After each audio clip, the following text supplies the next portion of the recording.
আসলে স্বামীরা যখন পরকিয়া করে তখন স্ত্রীরা ধরে রাখতে পারে না বা বুঝতেও পারে না। তবে হ্যাঁ, কিছু বোন আছে বুঝতে পারেন, আমি কিন্তু বুঝতে পারি নাই।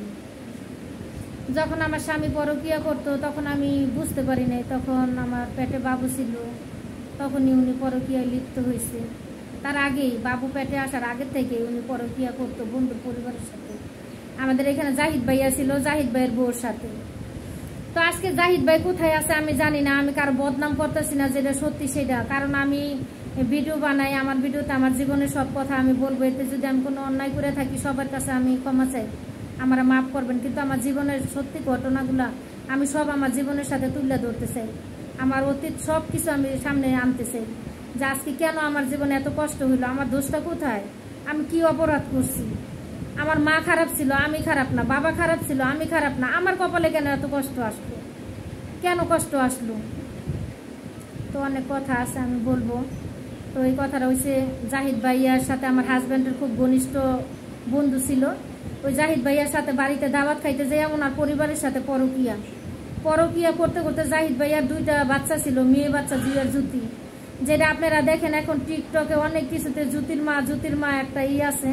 আসলে এই জ্যোতির মা যে আমার জীবনে আইসা পড়বো আমি কখনো ভাবি নাই, যে এই জ্যোতির মা আমার জীবনে আসবো। তো যাই হোক, জ্যোতির মার অভিনয়টাও আমি করছি। তো কি বলবো আর, আমি আমার কষ্টে বুক ভাঙা যায়, কিন্তু তারপরও কি করব বলেন, বলতে হবে তো। এই জুয়ার জ্যোতির মার সাথে আমার জামাইয়ের পরকিয়া ছিল, প্রেম হয়েছে, বিয়ে হয়েছে। ওই মহিলারে আবার তালাকও দিচ্ছে, কারণ আমার স্বামী অলরাউন্ডার, যেটারে বলে অলরাউন্ডার। তো আমি তারে ছোট করে কথা বলি না, ওনার সুনামি এটা, কারণ সে সুন্দর ছিল, সে করছে। আমি তো সুন্দর না, এই জন্য সে করছে। তো যাই হোক, কিন্তু তার উচিত হয় নাই বন্ধু হইয়া বন্ধু সংসারটা এইভাবে নষ্ট করা। আজকে দেখেন জাহিদ ভাইয়ার জীবনটা শেষ, জাহিদ ভাইয়ার 2 মাইয়ার জীবন শেষ, জুয়ার জ্যোতি। আমার জীবন শেষ, আমার তাহামিদের জীবন শেষ, আমার জামার জীবনও তো শেষ।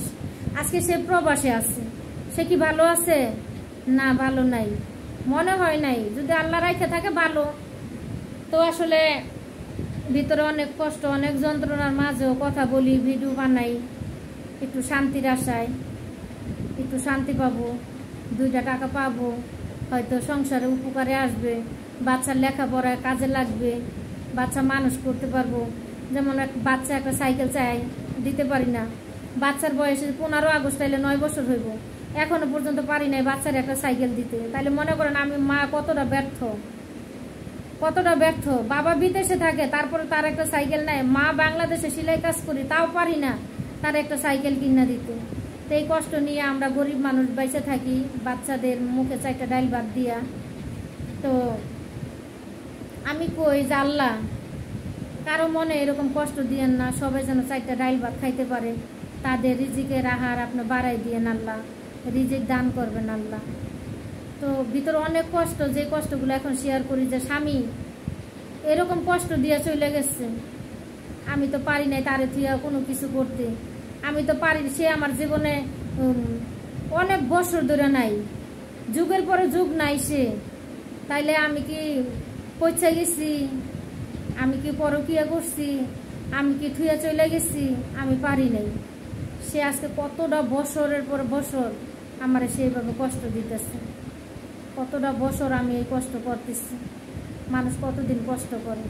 আমার বিয়ের পরে 4 মাস পরেই আমাদের জীবনের অশান্তি শুরু হয়েছে। বারবার পরকিয়া করে, বারবার পরকিয়া করে। আমার বান্ধবী জন্নার সাথেও প্রেম করছে, ওইখান থেকে কষ্ট মষ্ট করে ছুটাই আনছি।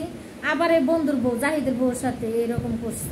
কইরা পলাই আমার ব্যবসা বাণিজ্য সব গুটাই নিয়ে বিদেশে গেছে গা, আমার স্বর্ণের দোকান নষ্ট করে। কি করবো, কষ্টের কথা কার কাছে ঘুমু? আল্লাহ ছাড়া কষ্টের কথা বোঝার মতো কেউ নাই।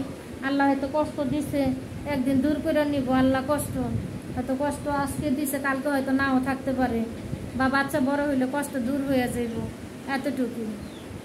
তো প্রিয় ভাই বোনেরা, অনেক কথা বলি, পার্সোনাল অনেক কথাই বলি, আপনারা আমারে ভুল মনে করবেন না, সবাই ক্ষমার চোখে দেখবেন। ভালো থাকবেন সবাই, আল্লাহ হাফিজ।